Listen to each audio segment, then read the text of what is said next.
캄보디아란 나라를 생각하면 가장 먼저 떠오르는 그림은 어떤 모습인가요? 혹시 이런 모습 아닌가요? 낙후되고 못 사는 나라, 동남아의 최빈국, 메콩강을 가득 메운 보트피플, $1를 구걸하며 따라다니는 아이들, 그리고 앙코르와트. 제가 5년 전 캄보디아란 나라를 방문하기 전 상상했던 이미지들입니다. 지금 이 영상을 보시는 분들도 크게 다르지 않을 거란 생각이 듭니다. 직접 와서 살아보니 생각했던 모습과 실제 캄보디아의 모습이 전혀 달랐다고요? 그렇진 않습니다. 대부분 상상했던 모습들을 직접 체험하고 볼 수 있었습니다. 하지만 지난 수년간 캄보디아에 대해서 경험한 것들은 반전의 연속이었고, 그 경험들은 캄보디아라는 나라에 대해 가지고 있던 편견을 깨기에 충분했습니다. 그래서 여러분과 이 경험을 나누고자 합니다. 한 가지 흥미로운 이야기.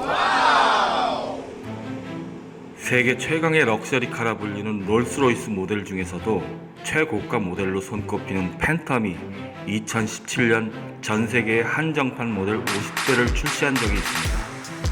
50대의 차량 중 무려 17대가 한 도시에서 판매되었는데요. 아마 많은 분들이 두바이나 뉴욕, 홍콩 등의 도시를 떠올리셨을 거라고 생각합니다. 근데 정말 놀랍게도 판매량 1위를 기록한 도시는 두바이, 뉴욕, 홍콩이 아니라 캄보디아 수도인 프놈펜이었습니다.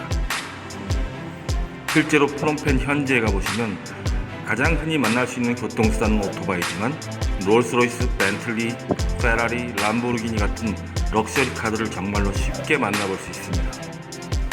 그래서 많은 사람들이 우스갯소리로 프놈펜에서 가장 쉽게 볼 수 있는 건 2발 달린 오토바이지만 4발 달린 건 죄다 럭셔리 카다 라는 말을 하기도 합니다.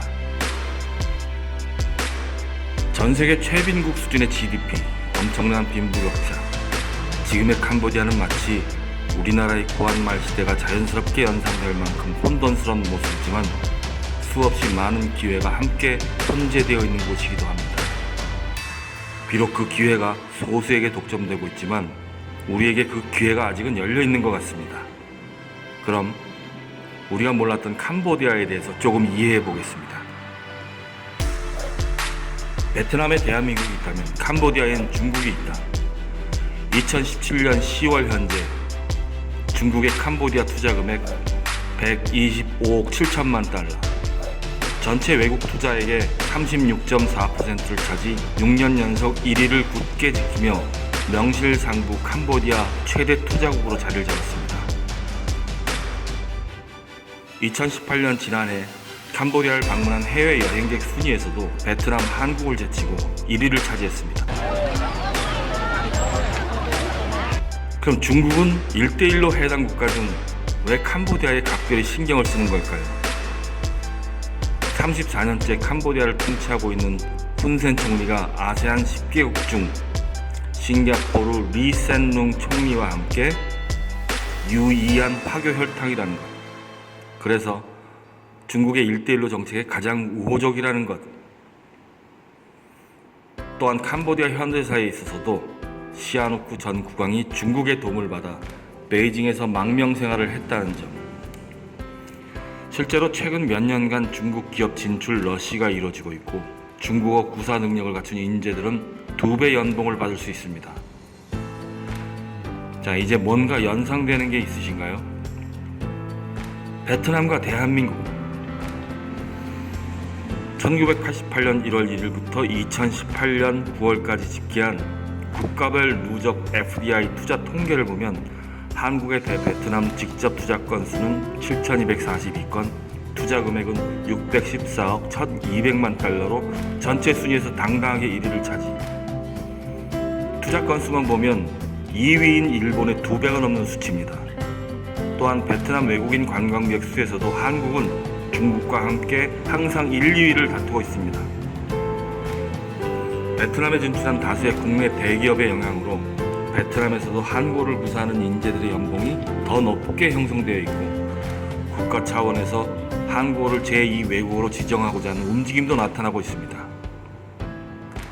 국가 간의 우호적 관계, 기업의 진출 러시, 개인의 활발한 투자, 부동산 등으로 이루어집니다.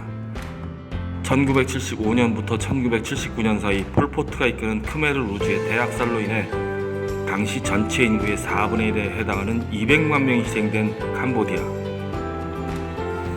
그로부터 40년이 지난 지금 캄보디아의 평균 연령은 27.8세, 베트남 평균 연령은 30세입니다. 전체 인구의 70%가 30세 이하로 실제 캄보디아의 수도 프놈펜에 제가 사는 동안 노인을 만난 기억이 별로 없습니다. 이미 노령화 사회에 접어든 한국이나 일본, 중국과 달리 캄보디아는 향후 20년 이상 지금의 젊고 역동적인 모습을 유지할 수 있을 것이라 많은 전문가들이 전망하고 있습니다. 장기간 높은 성장률을 유지하며 발전할 수 있는 나라라는 의미입니다. 40년 전 대한민국이 그랬고 15년 전 중국이 그랬고 8년 전 베트남이 그랬던 것처럼 말입니다.